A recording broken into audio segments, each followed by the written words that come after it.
Kevin, good timing. You're up. Or you don't even sit down, just tell us what you got. There you go. Okay, some upcoming events here. This week we are celebrating FFA week. Due to weather conditions, we couldn't have our every year or during the week of FFA week. Friday is drive your tractor to school week or school day. They're not doing that this year just because of weather conditions and stuff. So if you have any sons or daughters want to drive their tractor down here or up there, probably they won't be doing it. They're going to do it next week, I guess, is what they're going to do. But they've had several events throughout the week. They had sub-district contest here Tuesday. I don't know how many schools were in the building, and just going through different pieces. Parley Pro, they go through interview processes and things like that. So just a good day, and if you want to see some really developing leaders, check out our FFA program, what those kids do for leadership conferences and things such as that. So that's going on this week. Yesterday we had our district football meeting for redistricting for the next 2 years for 08 and 09. Primarily we're going to where we went the last 2 years. We still have Clarion Goldfield, Eagle Grove, Okoboji, they're at Manson, Northwestchester, they're on our schedule. We've now got ICAM Manning, added Galva Holstein, Shaler Crest will be sharing football next year, added Cherokee, Pocahontas area will be sharing football with Pomeroy Palmer, and also added Humboldt, who's moving down from 3A to 2A. No, that's a pretty salty district. We've even got our homecoming day established, which is October 3rd, when we play Cherokee, I believe is the game we played them. So October 3rd will be our homecoming for next year. We look forward to it. 65 degrees and sunny and no wind. That's what I've been told anyway, yeah. That's the weather forecast for October 3rd of 08. Yeah, I bet. Other things in regards to high school, update on prom. After several meetings and things such as that between the after prom committees and the prom sponsors and things such as that, the promenade, the dinner, the dance after prom is just going to be held at the high school. That just takes out that whole equation of driving from one place to the other, so we'll have it at the high school in Lakeview then. Logistically right now, tentatively how it sounds, and this may change, but I think the dinner will probably be in the big gym, the dance in the small gym, and then I back up. The promenade in the big gym, the dinner in the big gym, the dance in the small gym, and then while the dance is going on, after prom we'll be preparing the big gym for after prom. So that. Go to what? Work? You get paid? Yeah. Yes. What is the date? Self-satisfaction. I guess I don't even, what is the date? Oh, Does anybody know? April 19th, sound right? April 18th or 19th. 18th or 19th. Yeah, it's right in that vicinity, I believe. I need to write it down. Yeah. I'm part of the games committee, you help with the games. All right, that'll be fine. Other things here, update on the working lunch. Right now we're between about 38 to 40 kids per week, so that continues to kind of drop down more and more. We're seeing fewer. We had certain kids that had 3, 4 Fs. That's moving down too. So even the kids that had multiple are getting their work. They're going in the right direction. If you read the article in the newspaper, it's not as bad as it seems.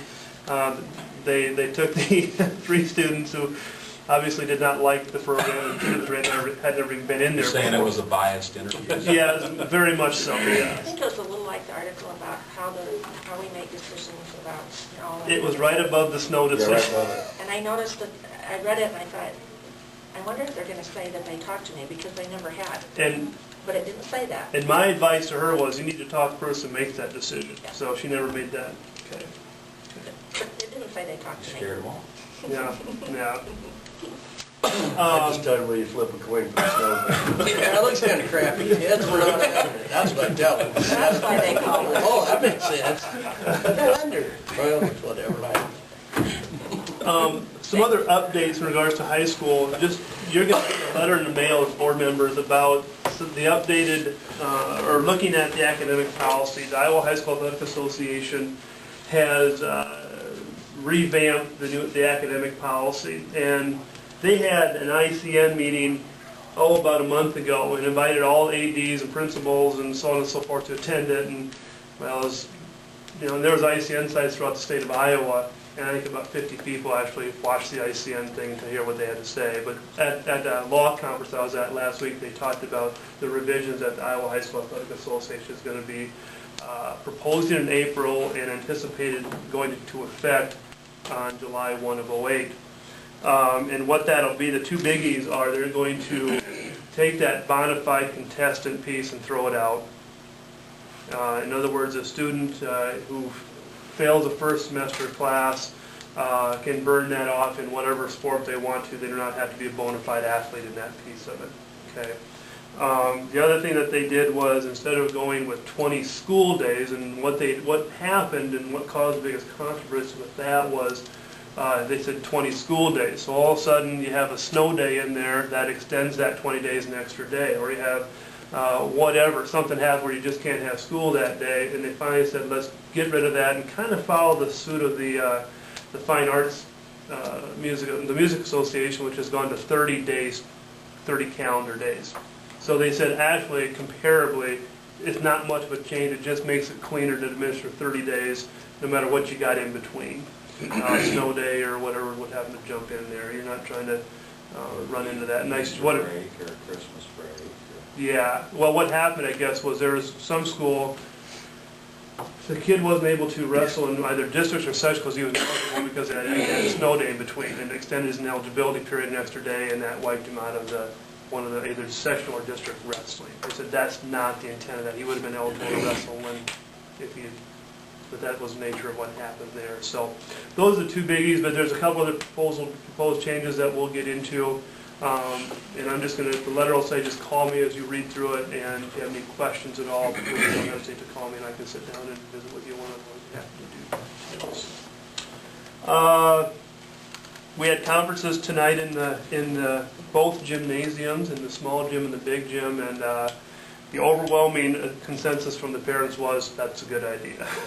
They'd like to have it in both gyms instead of having to go up and down from third floor to first floor and stuff like that. So wasn't extremely busy tonight. I don't know how the exact totals, but it was steady. So I'll give you the exact totals to get all that figured out. So one last thing, things I haven't talked about dealing with the high school was good conduct violations, just so you kind of know where we're at with that. The good conduct policy is doing what we initially wanted it to do. And when you passed it as a board, the two big pieces, obviously you wanted some consequences associated with it, but you also wanted some education with that as well. And it's doing what it should be doing. And so I don't foresee any significant changes in the good conduct policy for next year, other than probably taking what we had bona fide in there. We'll probably take that out so it's more consistent with the academic policy. But it's doing what we want it to do. We've had a total of 29 good conduct violations this year. 14 of them have been for alcohol, tobacco, or drugs, and 15 have been for theft, criminal mischief, some of those types of things, for a total of 29. So not overwhelmingly, where it's impossible to deal with it.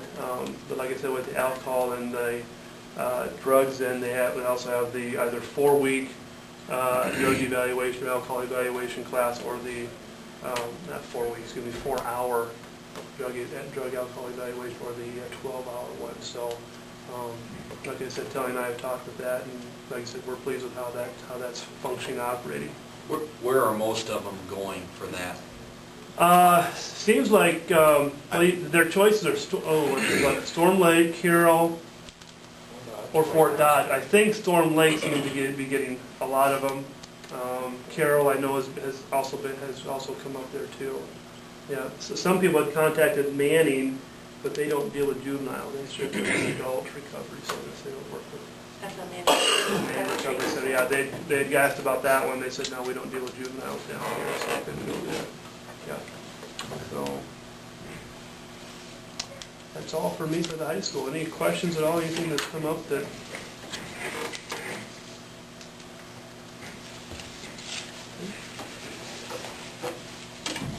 Yep. Thanks, Kevin. No problem.